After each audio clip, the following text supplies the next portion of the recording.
మీ ఇంట్లో మొదటి కోటీశ్వరుడు మీరే అవ్వాలనుకుంటున్నారా? ఈ ఫైనాన్షియల్ వెబినార్ లో ఇప్పుడే జాయిన్ అవ్వండి.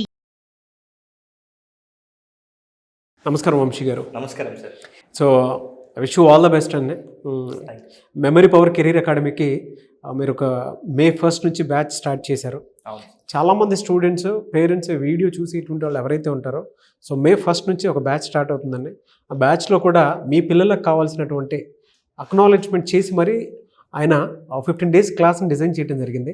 సో పిల్లల్లో ఉండేటువంటి లెర్నింగ్ డిజబిలిటీస్ ఉంటాయి. అంటే కొంతమంది ఫాస్ట్గా చదవలేరు, రాయలేరు, లేదంటే అక్షరాలు అటు తిప్పి రాస్తూ ఉంటారు. అండ్ కొంతమంది మెమరీ సరిగా పనిచేయదు, కాన్సన్ట్రేషన్ లెవెల్ తక్కువ ఉంటాయి, ఫోకస్ చేయలేరు, దాని నుంచి బయటపడాలనుకుంటారు. కొంతమంది పిల్లలు చదువుతున్నప్పుడే స్కాలర్షిప్ని ఎలా అర్న్ చేసుకోవాలి అండ్ దాంతోపాటు ఎడ్యుకేషన్లోనే లోన్స్ ఎక్కడెక్కడ దొరుకుతాయి, ఏం చేయొచ్చు, అండ్ మనీ ఎర్నింగ్ సోర్సెస్ ఏమైనా ఉంటాయా, ఇన్వెస్ట్మెంట్స్ ఎలా ఉంటాయి, సేవింగ్స్ ఏ విధంగా చేసుకోవచ్చు అనేటువంటి ఫైనాన్షియల్ నాలెడ్జ్ని కూడా అందులో నేర్పుతారు. అండ్ కెరీర్ గైడెన్స్ డెఫినెట్గా ఉంటుంది. ఎలానంటే మీ పిల్లలు ఒక 1 year తర్వాత 2 years తర్వాత ఏం చేస్తే బాగుంటుంది, ఎలా చదివితే బాగుంటుంది, ఏ రంగంలో రాణిస్తే బాగుంటుంది అనేది కూడా ఈ 15 days కోర్సులో ఉంటుంది. అండ్ పేరెంటింగ్కి ముఖ్యంగా ఒక కోర్స్ ఉంటుందన్నమాట. అయితే ఇందులో ఫాస్ట్గా ఎలా రాయాలి అండ్ దానితో పాటు కొంతమంది రైటింగ్ బాగోదు, సో దాని నుంచి కూడా ఎలా బయటపడాలనేది ఈ కోర్సులో ఉందన్నమాట. ముఖ్యంగా మీరు కనుక జాయిన్ అవ్వాలి అనుకుంటే May 1 నుంచి 2 బ్యాచెస్, మార్నింగ్ ఒకటి, ఈవినింగ్ ఒకటి ఉంటుంది. అతి తక్కువ ఫీజు తోటి 2 తెలుగు రాష్ట్రాల్లో ఫస్ట్ టైం ఆయన స్టార్ట్ చేయడం జరిగింది వంశీ గారు. సో ఎవరైనా సరే ఈ అవకాశాన్ని ఉపయోగించుకోవచ్చు మీరు. కమింగ్ టు టాపిక్, జనరల్గా సార్ పిల్లలకి అంటే ఈవెన్ కాంపిటేటివ్ ప్రిపేర్ అయ్యేటువంటి వాళ్ళైనా సరే కంట్రీస్ కానీ క్యాపిటల్స్ కానీ గుర్తుంచుకోవడం చాలా కష్టం అవుతుంది. అది ఎలా? చాలా ఈజీ సార్, ఫన్ వేలో మనం నేర్పిస్తాం. దీంట్లో వర్డ్ సబ్స్టిట్యూషన్ మెథడ్ అంటారు అనమాట. సో ముఖ్యంగా నేను ఒక చిన్న పాయింట్ చెప్తాను సార్, ఎందుకంటే మన టీంకి చాలామంది కాల్ చేశారంట కాంపిటేటివ్ పర్పస్ వాళ్ళు. వీళ్ళు అంటే మేము 5 days 50 days అట్లా అటెండ్ అవ్వలేము అనుకున్న వాళ్ళు ఎవరికైనా 1-to-1 కావాల్స్తే కూడా మనము ఆ స్క్రీన్ మీద కనబడే నెంబర్కి కాల్స్ ఇస్తే 1-to-1 సెషన్స్ కూడా తీసుకోబడుతుంది సార్. సరే, అయితే యాక్చువల్గా చాలామంది ఎదుర్కొనే ప్రాబ్లమ్స్ అది అంటే ఆ పేర్లు మనకు కొత్తగా అనిపిస్తాయి. కంట్రీస్ పేరు, క్యాపిటల్స్ పేర్లు గుర్తుపెట్టుకోవాలంటే అది మనకు తెలియదు. ఇప్పుడు for example brain language, picture language అన్నాం. మరి పిక్చర్ ఉన్న వాటికైతే ఈజీగా పిక్చర్ చేసుకుంటుంది మన బ్రెయిన్. పిక్చర్ లేని వాటిని మనం ఎలా పిక్చరైజ్ చేసుకోవాలనేది మనం ఈ వీడియోలో చెప్పబోతున్నాం sir. Okay, countries and capitals గురించి మనం ఇప్పుడు చూద్దాం సార్. ఫస్ట్ వచ్చేసి ఎంత ఫన్గా ఉంటుంది చూడండి సార్. ఫస్ట్ వచ్చేసి ఫిలిప్పీన్స్, దాని యొక్క క్యాపిటల్ వచ్చేసి మనీలా. దీన్ని ఎలా గుర్తుపెట్టుకోవాలి? ఫస్ట్ చూడండి సార్, దాంట్లో ఇప్పుడు ఒక పిక్చర్ లేని పిక్చర్ ఎలా చేసుకోవాలంటే ఆ వర్డ్ విన్నప్పుడు మనకు ఏదైనా పిక్చర్ గుర్తొస్తుందా చూసుకోవాలి సార్. ఇప్పుడు చూడండి ఫిలిప్పీన్స్ ఉంది కదా, నాకు దాంట్లో ఫిలిప్స్ అని గుర్తొస్తుంది. మామూలుగా బల్బ్స్ ఎక్కువ ఉంటాయి కదా సార్. ఆ ఫిలిప్స్ అంటే కొంచెం బ్రాండెడ్ కాబట్టి, అది బ్రాండెడ్ కొనాలంటే మన దగ్గర ఏముండాలి? మనీ ఉండాలి. సింపుల్.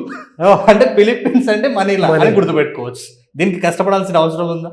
చాలా ఈజీ వేలో వర్డ్ సబ్స్టిట్యూషన్ మెథడ్ అంటారు సార్ దీన్ని. చాలా ఈజీగా ఉంటుంది. నెక్స్ట్ వచ్చేసి సార్ ఇటలీ ఉంది.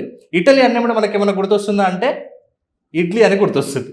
ఇడ్లీలో ఎక్కువగా మనం ఎక్కడ చేస్తాము? కిచెన్లో చేస్తాం, అంటే ఒక రూమ్లో చేస్తాం.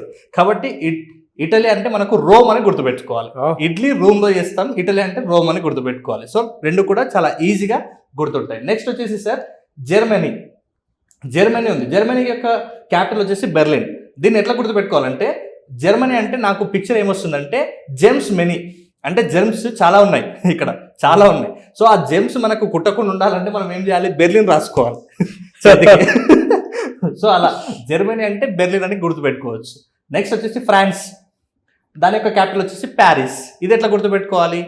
ఫ్రాన్స్ అంటే నాకు ఏం గుర్తొస్తుంది అంటే తినే ప్రాన్స్ గుర్తొస్తున్నాయి. ప్రాన్స్ మంచి కాంబినేషన్ ఏంటి అంటే పూరి. ప్రాన్స్ని పూరీస్లో తినొచ్చు అంటే నేను అట్లా పిక్చరైజ్ చేసుకున్నాను అనమాట. సో ఆటోమేటిక్గా మీకు ఏం గుర్తొస్తుంది? ఫ్రాన్స్ అంటే ఫ్రాన్స్ వస్తుంది. Giving basic ideology to all the audience, పిల్లలకి, టీచర్స్కి, అందరికీ. అంటే కొన్నిసార్లు వాళ్ళకి లెర్నింగ్ డిజబిలిటీస్ ప్రాబ్లం ఉంది అని అనుకున్నప్పుడు ఇలానే గుర్తుపెట్టుకోవాలి అనుకునేటువంటి ఒక ఐడియాలజీని క్రియేట్ చేస్తున్నారు చూసారా. Really hats off to you Vamsi garu. నిజంగా అంత చిన్న విషయం కాదు ఇవన్నీ అనుకుంటాము. ఇప్పుడు నేను ఎడ్యుకేషన్ లో ఉన్నప్పుడు అంటే అది still I'm a student, no doubt. అయితే చదువుకునే రోజుల్లో ఏంటంటే బేసిక్ నుంచి వచ్చేటప్పుడు ఎన్ని సఫరింగ్స్ ఉంటాయంటే మానసికంగా ఉండేటువంటి సఫరింగ్స్ ఎక్కువ ఉంటాయి. ప్రెషర్లో అనిపిస్తూ ఉంటుంది. స్ట్రెస్ ఫ్రీగా ఉండటానికి ఇంత ఈజీగా గుర్తుపెట్టుకోవచ్చు అనేటువంటి ఐడియాలజీని మీరు క్రియేట్ చేశారు. నాకు తెలిసి మీ క్లాస్ అటెండ్ అయితే దీనికంటే డబుల్ ట్రిపుల్ ఉంటుంది. మొత్తం ఆల్ కంట్రీస్ అండ్ క్యాపిటల్స్ ఇట్లా ఆటాడేసుకుంటారు ఓవరాల్ గా. Next sir, next. సో ఇప్పుడు ఇక్కడ అయిపోయింది కదా సార్. అంటే బార్బడాస్ అంటే బ్రిడ్జ్ టౌన్, దీని యొక్క కంట్రీ వచ్చేసి బాబ్టౌన్, దీని యొక్క క్యాపిటల్ బ్రిడ్జ్ టౌన్. నేను ఎట్లా గుర్తుపెట్టుకుంటాను ఫన్గా అంటే, ఇప్పుడు బార్బడోస్ అంటే నాకు ఏం గుర్తొస్తుంది అంటే బార్బర్ షాప్ గుర్తొస్తుంది. బార్బర్ షాప్స్ మామూలుగా రెగ్యులర్గా అన్ని కూడా ఊరు బయటగా ఉంటాయి అనమాట. సో ఇక్కడ మామూలుగా పంజాగుట్ట చూసుకున్నట్లయితే బ్రిడ్జ్ అవతల సైడే ఎక్కువ ఉంటాయి షాప్స్. సో నేను అలా గుర్తుపెట్టుకుంటా. బార్బడోస్ అంటే బ్రిడ్జ్ టౌన్, అంటే బ్రిడ్జ్ అవతల పక్క ఉన్నాయని గుర్తుపెట్టుకుంటా. సో ఆటోమేటిక్ గుర్తొస్తాయి. ఇప్పుడు ఒకసారి ఇన్ని చూస్తాం కదా సార్, ఇప్పుడు మీకు ఆల్మోస్ట్ ఇప్పుడు చూడండి, అంటే నేను ఒక చిన్న అడిగినా కూడా మీరు ఏమాత్రం ఆలోచించకుండా ఆన్సర్ ఎట్లా చెప్తారో చూడండి. ఇటలీకి క్యాపిటల్ సార్? డెఫినెట్గా రోమ్. నెక్స్ట్ బార్బడోస్ అంటే బ్రిడ్జ్ టౌన్. నెక్స్ట్ జర్మనీ అంటే బెర్లిన్. అంతే. అంటే మీరు ఏమైనా ఆలోచన చేసిరా? ఆటోమేటిక్ గా నేను జర్మనీ అన్నప్పుడే జేమ్స్ మెనీ వచ్చినప్పుడు బెర్లిన్ రాసుకున్నా అని ఉంటుంది. సో ఆటోమేటిక్ గా మన బ్రెయిన్ లో స్ట్రైక్ అయిపోతాయి అనమాట. ఫన్నీగా ఉంది. ఎస్ సార్, చాలా ఫన్ గా ఉంటుంది. నెక్స్ట్ వచ్చేసి సార్ బహ్రెయిన్ అనేది కంట్రీకి క్యాపిటల్ వచ్చేసి ఆల్మనామా. దీన్ని నేను ఎట్లా గుర్తుపెట్టుకున్నా అంటే, బహ్రెయిన్ అంటే హిందీలో బహర్ రెయిన్ అంటే బయట వర్షం పడుతుంది. సో అందరు ఏం చేస్తున్నారు అంటే ఆల్మనామా అంటే ఆల్ నామాలు పెట్టుకుంటారు లోపల ఇంట్లో. అంటే దీన్ని కష్టపడకుండా సింపుల్ గా బహ్రెయిన్ అంటే బహర్ రెయిన్ పడుతుంటే ఇంట్లో అందరు నామాలు పెట్టుకుంటున్నారు. సో ఇది గుర్తుపెట్టుకోవడానికి చాలా ఈజీ. నెక్స్ట్ వచ్చేసి నార్వే ఓస్లో. సరే ఇది చూస్తే ఏమన్నా అనిపిస్తుందా మనకు? రెగ్యులర్ గా రోడ్ మీద కనిపిస్తుంది ఇది. Norway Oslo, no way go slow. అంతే కదా సార్, నార్వే ఓస్లో. దీన్ని ఎట్లా గుర్తుపెట్టుకోవాలి? రోడ్ మీద నోవే, ఇక్కడ దారి లేదు, మెల్ల వెళ్ళని మనకు ఎక్కువ కనిపిస్తుంటాయి. నోవే గోస్లో. సో అట్లే నార్వే గోస్లో. నెక్స్ట్ వచ్చేసి క్యూబా. దీని యొక్క క్యాపిటల్ వచ్చేసి హవానా. ఎవరైతే క్యూబ్ ని పర్ఫెక్ట్ గా కలుపుతారో వాళ్ళని హవాలో మంచిగా ఒక ట్రిప్ కు తీసుకెళ్ళి వస్తాము. అంటే గాలిలో, అంటే ఏరోప్లేన్ అనుకోవచ్చు. సో ఇది ఫన్ గా, అంటే క్యూబ్ ఎవరైతే మంచిగా పర్ఫెక్ట్ గా చేస్తారో వాళ్ళకి హవాలో బయటికి తీసుకెళ్ళి వస్తాము. నెక్స్ట్ సార్ పోలాండ్ కంట్రీకి, దాని యొక్క క్యాపిటల్ వచ్చేసి వార్సా. మామూలుగా గ్రామాలలో దేని గురించి యుద్ధాలు జరుగుతాయి? ల్యాండ్ గురించి జరుగుతాయి. ల్యాండ్ అంటే పోలాండ్. దేని గురించి? వార్సా. సో పోలాండ్ అన్నప్పుడే మనకు వార్సా అనే క్యాపిటల్ ఆటోమేటిక్ గా గుర్తొస్తుంది. నెక్స్ట్ వచ్చేసి హంగేరీ యొక్క రాజధాని వచ్చేసి బుడాపెస్ట్. ఇప్పుడు హంగేరీ అంటే నాకేం గుర్తొస్తుంది అంటే హంగేరీ అంటే హంగ్రీ అని గుర్తొస్తుంది. నెక్స్ట్ దాని యొక్క క్యాపిటల్ ఏంది? బుడాపెస్ట్. అంటే బుడ్డా అంటే హిందీలో ముసలి వ్యక్తి, పేస్ట్ అంటే మామూలుగా ఉన్న పేస్ట్. దీని చూసి నేను ఎట్లా దాన్ని కనెక్షన్ చేశానంటే, హంగ్రీగా ఉన్న బుడ్డా పేస్ట్ తిన్నాడు. అంటే బాగా ఆకలితో ఉన్నటువంటి ఒక బుడ్డా పేస్ట్ తిన్నాడు. కాబట్టి ఇప్పుడు నాకు హంగేరీ చూస్తే ఆటోమేటిక్గా హంగ్రీ అని గుర్తొస్తుంది. ఏం తిన్నాడు? క్యాపిటల్ నేమ్ ఆటోమేటిక్గా పెట్టొచ్చు, బుడా పేస్ట్ అనేసి. సో లాస్ట్ వచ్చేసి డొమినికా. దాని యొక్క క్యాపిటల్ వచ్చేసి రోజియో. డొమినికా అంటే నాకు జస్ట్ అక్కడ నేమ్ ఏమనిపిస్తుంది అంటే డిమోనికా అని కనిపిస్తుంది. ఎగ్జాంపుల్ మా ఫ్రెండ్స్ ఉన్నారు, డిమోనికా ఏం చేస్తుంటే రోజ్ ఫ్లవర్ అమ్ముతుంది, కాబట్టి రోజీ అని గుర్తుపెట్టుకుంటాం.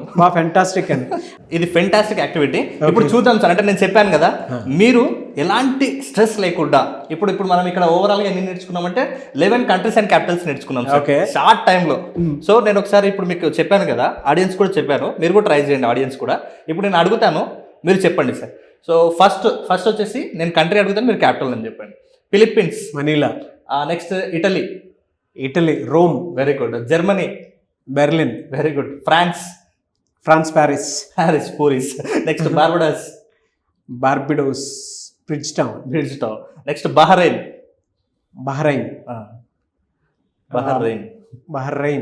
అంటే మనామాన అలామాన ఏదో ఉంటుంది సార్, అంటే నామాలు అన్నట్టు.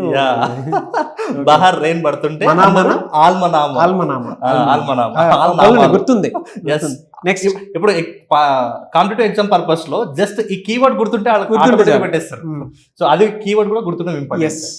నెక్స్ట్ వచ్చేసి Norway, ఓస్లో. Next Cuba, Havana. Next Poland. గొడవలు అన్నారు కదా, సో వార్సా. పోలాండ్ అంటే వార్సా. నెక్స్ట్ వచ్చేసి హంగేరీ, బుడాపెస్ట్. నెక్స్ట్ వచ్చేసి డొమినికా, రోజియో. అంతే సార్. మోనికా అమ్మాయి రోజ్ ఫ్లవర్స్ అమ్ముతుంది. సార్ ఇంకొకసారి డొమినికా, రోజియో. సార్ ఇప్పుడు ఇంకొకటి షార్ప్ గా. సార్ నెక్స్ట్ నేను క్యాపిటల్ అడుగుతాను, మీరు కంట్రీ ట్రై చేయండి సార్. డెఫినెట్ గా. Okay. Next Warsaw, Poland. Very good. Next Berlin, Germany. Al Manama. Next వచ్చేసి Al Manama sir. Bahrain. Budapest, Hungary. Yes. ఇంకోటి అడగండి సార్, భలే ఉంది యాక్టివిటీ. ఇంకొకటి సార్.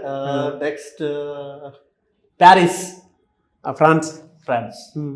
ఓవరాల్ గా అంటే ఇంకోటి ఏమంటే అడగండి, కొంచెం బాగుంది. నాతో పాటు ఆడియన్స్ కూడా activate. Next Roseau, Dominica. Yes. Next Havana, Cuba.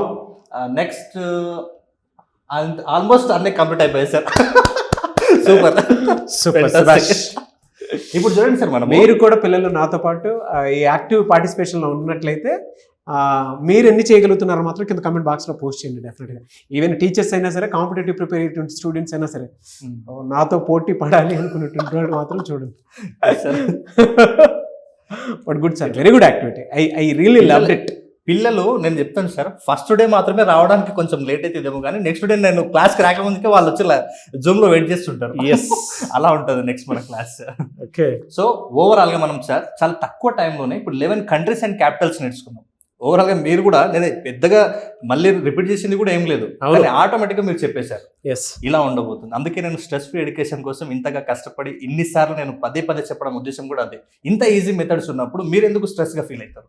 ఎందుకు సూసైడ్ చేసుకుంటారు? ఎందుకు ఫెయిల్ అయినామని డిప్రెషన్లో ఉంటారు? ఎందుకు స్ట్రెస్గా ఉంటారు? ఎందుకు పేరెంట్స్ పిల్లల్ని వాళ్ళతో గొడవ పడడం, వాళ్ళ మీద ప్రెజర్ పెట్టడం ఎందుకు చేస్తున్నారు? స్ట్రెస్ లేకుండా ఎలా నేర్చుకోవాలో భలే ఎడ్యుకేట్ చేశారు సార్. ఇప్పుడు మనం ఎంత బాగా ప్రతి దాంట్లోనూ ఒక ఎడ్యుకేషన్ ఐడియాలజీ ఉంది. అంటే ఈ విధంగా నేర్పిస్తే స్ట్రెస్ ఫ్రీ అవుతారు. అంటే అందరికి లెర్నింగ్ మెథడ్, టీచింగ్ మెథడ్ ఒకేలా అర్థం అవ్వాలని లేదు. ఒక్కొక్కరికి ఒక్కొక్క మెథడ్ ఉంటుంది. సో ఆ వేలో నేర్పిస్తే బాగుంటుంది అనేటువంటి ఐడియాలజీ ఉంది చూసారా. రియలీ ఐ లవ్డ్ ఇట్ అండి వంశీ గారు. Thank you so much. ఎలా సార్, మే ఫస్ట్ నుంచి జరగబోయేటువంటి మార్నింగ్ ఈవినింగ్ బ్యాచ్ కదా, ఎన్రోల్ చేసుకుందాం అనుకున్నటువంటి వాళ్ళు చాలా మంది ఉన్నారు. ఈవెన్ టీచర్స్ కూడా జాయిన్ అవుదాం అనుకున్నటువంటి వాళ్ళు ఉన్నారు. అరే మంచి యాక్టివిటీ కదా, ఎందుకంటే అతి తక్కువ ఫీజు పెడుతున్నారు కాబట్టి. ఎలా, ఏ విధంగా ఎన్రోల్ చేసుకోవాలి, ఏ విధంగా ఉండబోతుంది?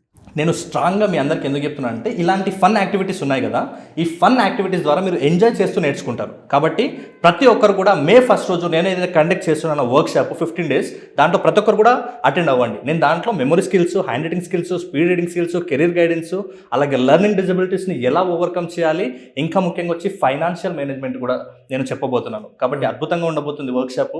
మీరు 15 days తర్వాత, నేను మళ్ళీ చెప్తున్నాను ఎందుకు అంత ధైర్యంగా చెప్తున్నాను అంటే, మీరు ఆల్మోస్ట్ కొన్ని వీడియోస్ చూసే ఉండొచ్చు నేను ఎలాంటి టెక్నిక్స్ చెప్తున్నాను, ఎంత బాగా, ఈవెన్ మనం కూడా ఎంత బాగా ఎంజాయ్ చేసుకుంటూ చెప్తున్నాం. అసలు వీడియో చేసినట్టే లేదు, అంటే హ్యాపీగా నేను ఆడుకుంటున్నట్లే ఉంది నాకు. నాకు కూడా స్కూల్లో కూర్చొని ఒక టీచర్ స్టూడెంట్ కూర్చొని ఎలా అయితే మాట్లాడుకుంటారో అలా. ఎనీవేస్, ఐ లవ్డ్ ఇట్ అండి. I really loved it. Thank you అండి. Thank you so much Vamshi garu. I wish you all the best. Thank you so much. Suman టీవీలో మీ పర్సనల్ అండ్ బిజినెస్ ప్రమోషన్స్ కోసం కింది నెంబర్కి కాంటాక్ట్ చేయండి.